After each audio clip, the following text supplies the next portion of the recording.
Fala pessoal, estamos aqui finalmente na nossa terceira e última aula sobre Aristóteles para falar desse cara que foi fabuloso no pensamento antigo, escreveu sobre questões relacionadas à política, à ciência, epistemologia, metafísica, física, ciências naturais e também relacionadas às questões da ética.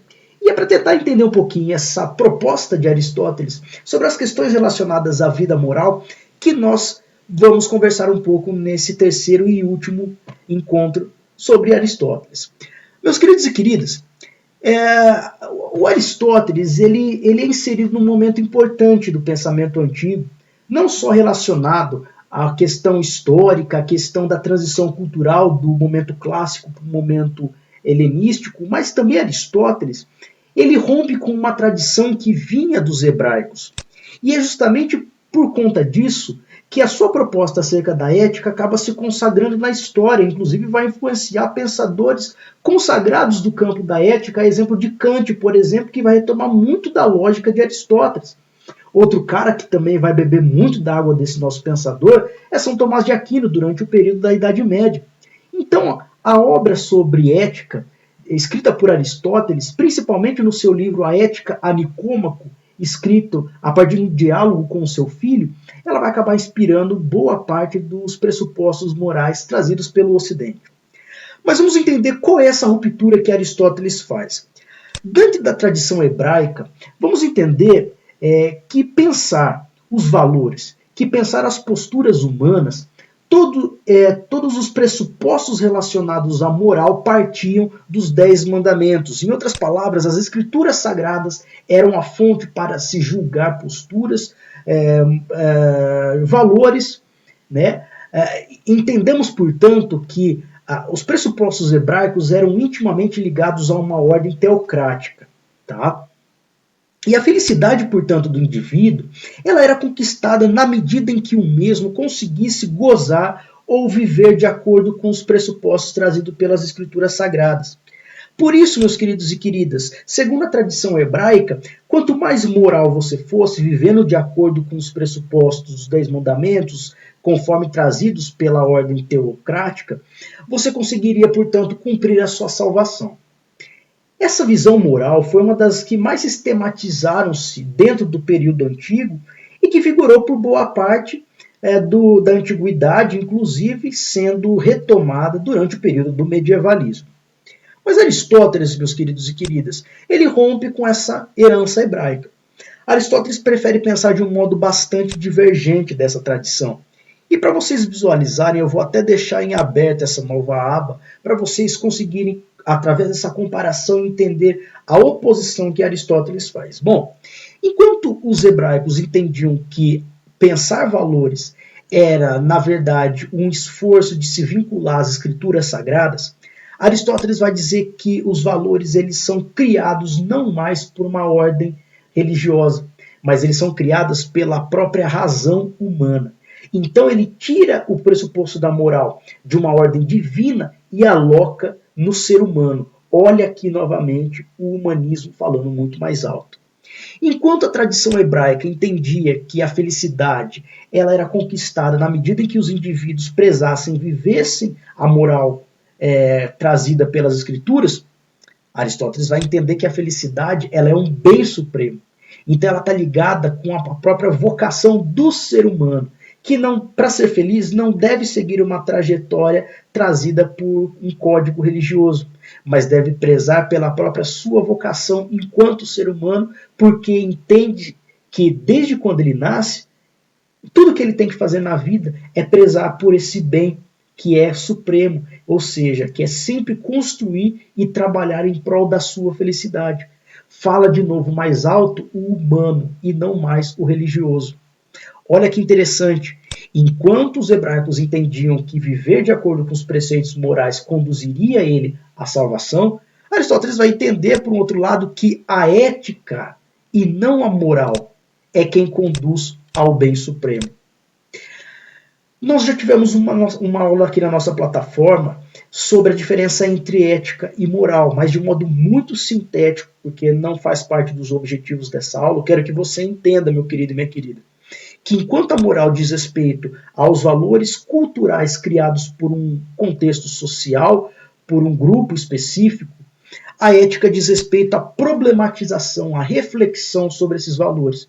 Então, se a tradição hebraica dizia que somente seguir esses valores trazidos pelas escrituras conduziria o indivíduo à sua salvação, Aristóteles está dizendo que a reflexão sobre todo e qualquer valor trazido pelas sociedades, trazido pela tradição cultural, é ele que possibilita o engrandecimento, o esclarecimento do indivíduo e, portanto, conduz o mesmo à sua salvação, a atingir aquele bem supremo como ele queria, como ele tanto dizia.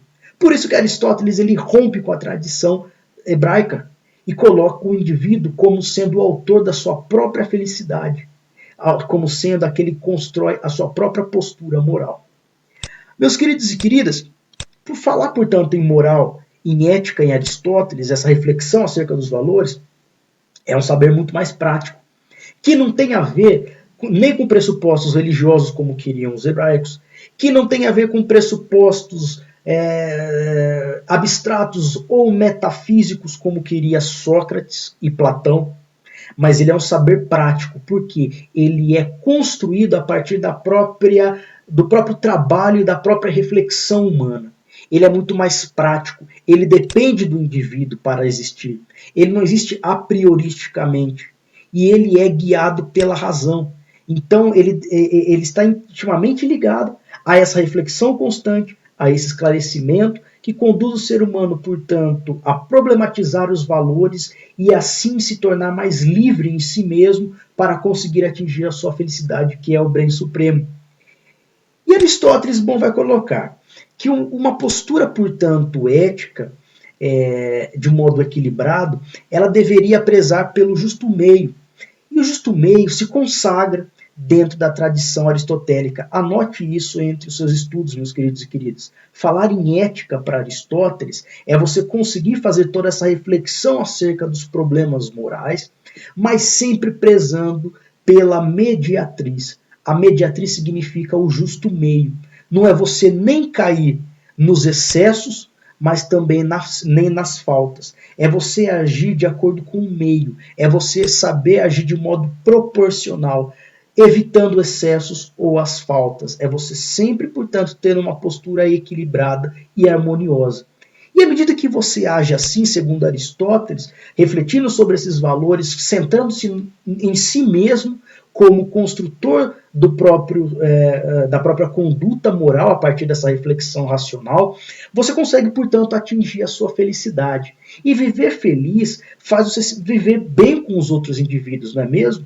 Isso a gente vê no nosso dia a dia. Quando nós estamos em paz conosco mesmos, quando nós estamos felizes, realizados, nós nos relacionamos melhor com os outros. E assim Aristóteles começa a entender a vida pública, ela flui melhor. A vida pública ela se torna mais aconchegante, mais harmoniosa. Acaba possibilitando, portanto, aquilo que nós falamos na aula sobre teoria política. Acaba favorecendo, portanto, a vivência pública, a amizade, portanto, a convergência entre as pessoas.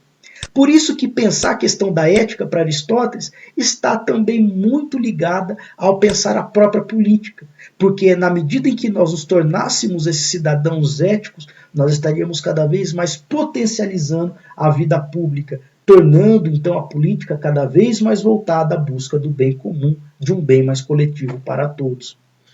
A política e a ética realizam os indivíduos.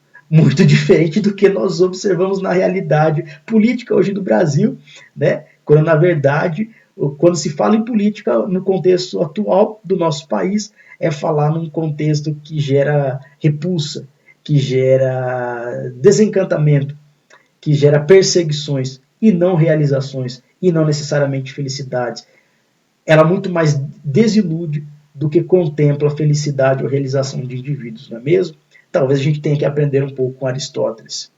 Agora, meus queridos e queridas, encerrando, portanto, esse nosso módulo sobre Aristóteles, fazendo um breve resumo do que nós conversamos ao longo desses 3 encontros, você vai ter de se lembrar que Aristóteles consagra-se como um filósofo macedônio, mas que vive boa parte da sua vida em Atenas, e lá inclusive acaba fundando o Liceu. Aristóteles coloca-se na tradição como principal herdeiro de Platão, não pelo fato de concordar estritamente com seu mestre, mas por ser daqueles que mais discordam de Platão. E essa discordância acaba se refletindo muito quando ele pensa a própria construção do conhecimento, para quem o indivíduo ele constrói de forma segura a compreensão do mundo a partir daquilo que ele observa, a partir das experiências. Por isso que Aristóteles ele vai se preocupar muito como é que essas experiências dão conta de entender as transformações. E é assim que ele entende que tudo está constantemente se transformando numa direção teleológica, do que todos os objetos, todos os seres possuem em si uma potencialidade de adquirir um ato, e essas transformações é que promove uma própria lógica do mundo material. Procurando entender essas lógicas que Aristóteles cria a teoria das 4 causas, para explicar por que os seres que têm uma potência específica conseguem adquirir um ato. E conseguindo então dar conta de explicar essas transformações, a razão humana coloca-se então como a competência humana por excelência. E assim Aristóteles consegue nos fazer entender que a razão humana ela deveria também ser empregada na própria lógica da vivência política, porque também, trazendo de novo o seu método de observação da realidade, Aristóteles começa a fazer um levantamento de diferentes formatações que ele encontra naquele momento em que vive, e assim ele acaba categorizando formas boas e ruins de governo. Aristóteles vai entender a partir dessa observação e chegando a uma conclusão racional de que, embora todos os homens sejam animais políticos, nem todos teriam a vocação ou a legitimidade ou ainda a competência para governar, para tomar decisões. Daí o fato da sua proposta política ser muito mais aristocrática em certos aspectos do que mais democrática, politeia, monocrática, enfim, ou qualquer outra designação. Nesse sentido, ele dialoga muito com Platão, que também entendia o conteúdo mais restrito da capacidade da legitimidade para tomar as decisões relativas a polis. Mas já que todos nós somos animais políticos, embora nem todos voltados à legitimidade ou direito de cidadania, Aristóteles entende então que para facilitar ou melhorar o convívio da polis, o convívio público, seria fundamental postura ética. A ética está intimamente ligada à política. A ética para Aristóteles é essa busca que o próprio ser humano faz do bem supremo, que é a felicidade.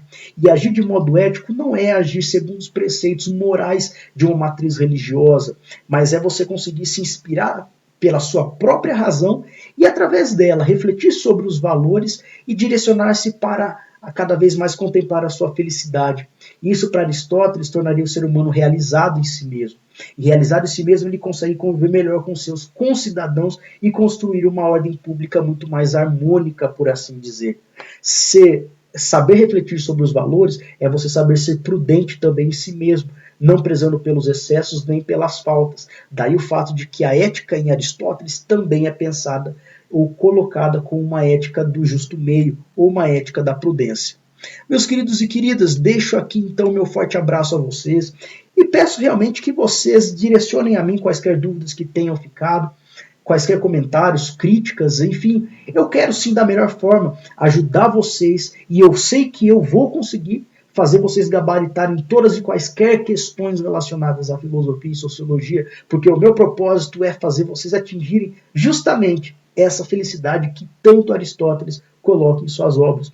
E é por isso que, junto com vocês, eu quero ir ao infinito e além do vestibular.